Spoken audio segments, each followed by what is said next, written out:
Revelation chapter 18, verses 2 and 3. The King James Version Bible has this to say, "And he cried mightily with a strong voice, saying, Babylon the Great is fallen, and is become the habitation of devils, and the hold of every foul spirit, and the cage of every unclean and hateful bird. For all nations have drunk of the wine of the wrath of her fornication, and the kings of the earth have committed fornication with her, and the merchants of the earth are waxed rich through the abundance of her delicacies." The Roman Church is that great Babylon, the mystery religion, who offers Trinity and other false teachings.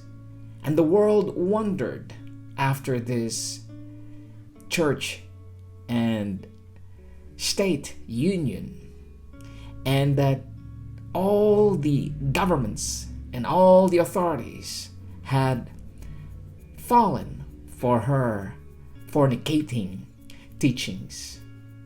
Indeed, my dear friends, today we are warned as it re-echoes the second angel's message. Indeed, the false church has fallen with her daughter churches, including the remnant church. Therefore, the next verse tells us in verse number 4, and John continues to write, and I quote, "And I heard another voice from heaven saying, Come out of her, my people, that ye be not partakers of her sins, that ye receive not of her plagues."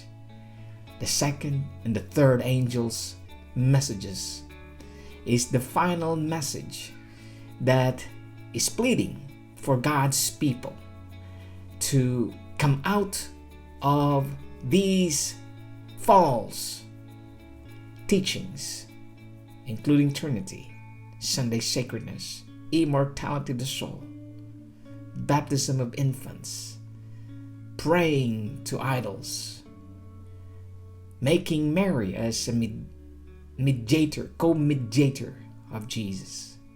These are all false teachings and scriptural, and we are called to come out of her system. May God bless you and keep you. This is my prayer.